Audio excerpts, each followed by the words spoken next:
고속도로에서 대형 버스 사고가 3건이나 발생해서 16명이 숨지거나 다쳤습니다. 저도 그렇습니다만 많은 운전자분들이 이런 얘기하십니다. 고속도로에서 운전하다가 뒤에 버스나 트럭 같은 대형 차량이 보이면 가슴이 덜컥한다.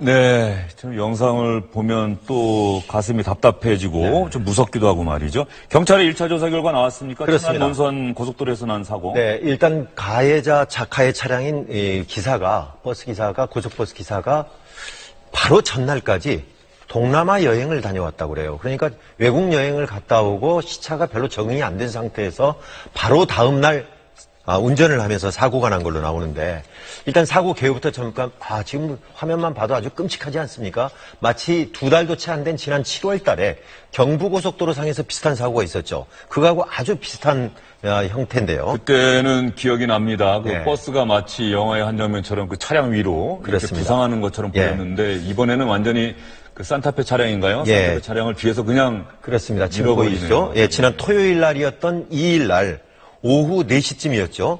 충남 천안시 정안면 천안 논산 고속도로, 여기를 많이 이용들 하시는데, 이 하행선 이 정안휴게소 부근이었어요. 근데 45인승 고속버스가 1차로를 달리다가 이 차량이 정체되면서 서서히 가던 앞에 가던 산타페 차량을 뒤에서 그냥 그대로 들이받지 않습니까? 그래서 근데 중요한 것은 들이받고도 한 50여 미터를 계속 밀고 갑니다. 그래서 다른 차까지 해서 6대를 연속으로 받아서 8중 연쇄 추돌 사고가 나고요. 바로 앞에 있던 저 산타페 승용차에 있던 40대 부부가 그 자리에서 숨지고 다른 차량 승객 또 9명이 부상을 당한 이런 사고였었습니다. 잘 보시다시피 지금 거기서 멈추질 못하고 일단은 경찰에서 들어오기 직전에 통화를 했더니 경찰이 운전사 본인은 졸음 운전이 아니라고 하지만은 저게 들이받고 계속해서 밀고 갈 때는 졸음이 아니고는 저러기가 굉장히 어렵지 않느냐 해서 저 부분을 집중적으로 수사를 하고 있다, 이렇게 전하고 있습니다. 예, 그러면 사고 목격자분 이야기를 여기서 한번 여러분께 들려드리겠습니다. 한번 들어보시고 판단을 해보시죠. 고속도로를 타고 1차로를 달리다가 차가 이제 정차가 됐어요. 저희는 이제 1차로 가다가 차가 앞에 서행이 되니까 2차로가 이제 차가 좀 뚫렸거든요. 2차로를 차선을 바꾸고 나서 바로 이제 뒤에서 버스가 밀고 들어온 거예요. 1초 차이로 진짜 사는 거죠, 그 사이에. 그러네. 이번 사고 어쨌든 간에 경찰은 고속도로 순찰 때, 당시 이 사고 처음으로 현장 가서 조사를 했겠죠. 고속도로 순찰 때는 해당 버스 운전기사가 졸음운전한 것 아니냐, 일단 이렇게 보고 있는 것 같습니다. 우리가 판단하고는 좋은 문제 같아요. 서서히 정체 중으로 서행 중인데 뒤에서 그냥 도로운전이 jet박 받으면 블랙박스상으로 우리가 확인해보니까 그냥 가서 대답받더라고요.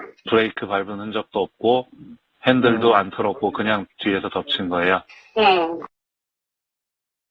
그런데 지금 경찰이 조사를 하고 있는데 운전기사를 졸음운전 안 했다, 서행을 하다가 갑자기 앞차가 멈춰서서 사고가 난 것이다, 이렇게 진술을 하고 있다고 합니다. 그런데 이거는 현재 경찰 조사 과정에서 운전기사가 이렇게 얘기를 한 건데, 저희가 본 영상으로 보면은 이 운전기사가 이렇게 진술했다고 한다면 좀 사실이 아닌 것처럼 보이지 않습니까? 영상을 보면 틀림없이.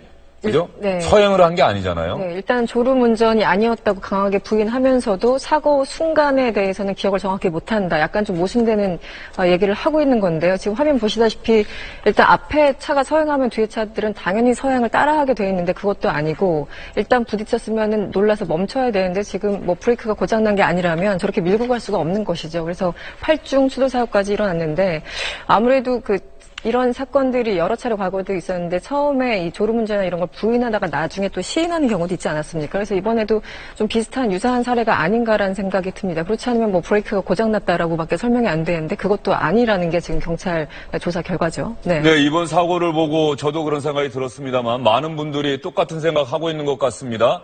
이번 사고를 보고 누리꾼들이 어떤 글을 올렸는지 여러분 보시면 공감이 되실 것 같습니다. 운전할 때 주변에 버스가 보이기만 해도 떨린다. 차가 종이장처럼 구겨진 모습을 보니 버스 근처에는 가지 말아야겠다는 생각이 절로 든다. 버스가 뒤에서 언제 달려올지 모르니 더 겁이 난다. 뭐 심하게 말하면 버스 포비아, 버스 공포증이다 이렇게 얘기를 해도 과언이 아닐 것 같습니다.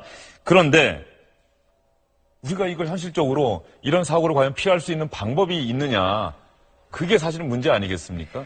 네, 그래서 지금 정부가 그나마 좀 이걸 방지한다고 해서 이 전방 추돌 방지 장치나 아니면은 차선 이탈 방지 장치 이런 것들을 한다고 하는데 그것도 이제 내년부터 한다고 하는 거 아니겠습니까? 그래서 내년, 내후년, 2년 동안 그것을 이제 대당 한 50만 원 정도가 비용이 드는데 그걸 지자체와 정부가 한 80%를 지금 보존한다고 하는데 일단 저거를 이번 사고가 나니까 조금 앞당긴다고는 해요. 올해부터 추진한다. 그런데 이제 아주 일반적으로 지금 앵커 말씀하신 것처럼 저걸 단다고 한들 얼마나 효과가 있을까라는 생각이 들고 당장 그 많은 차들이 모든 걸 다 장착하고 있지는 않을 텐데 우리 운전할 때 버스를 피해서 가기도 어렵잖아요. 뒤에서 언제 들이받을지 모르기 그렇죠. 때문에. 더군다나 항상 사고가 난 게 보면 공통점인 게 대낮에 일어났고 네네. 그다음에 졸음운전이 한 요인이다 이런 얘기가 나오고 있고 동시에 네. 갑자기 차가 서행을 했다. 정체 구간이었다. 이런 공통점이 있다고 그래요. 그렇습니다. 그래서 지금 제 주변에도 운전하다가 뒤에 버스 오면 피한다는 친구들이 좀 있어요. 그러니까 저는 요즘은 운전을 안 하는데 저 같아도 굉장히 좀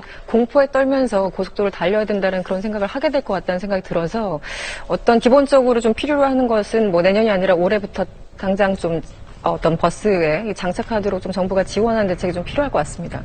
버스 회사 운영하시는 분들, 버스 운전하시는 기사님들 정말 졸음운전 하지 않으시도록 정말 졸음운전 꼭 안 하셨으면 좋겠습니다. 이런 사고가 또 일어난다고 한다면 많은 분들이 버스 회사, 버스 운전기사님들을 원망할지도 모르겠습니다. 다시는 이런 사고가 일어나지 않았으면 하는 바람을 안고 이 소식 여러분께 전해드렸습니다. 경찰 조사 과정도 앞으로 계속 지켜봐야 될 것 같고요.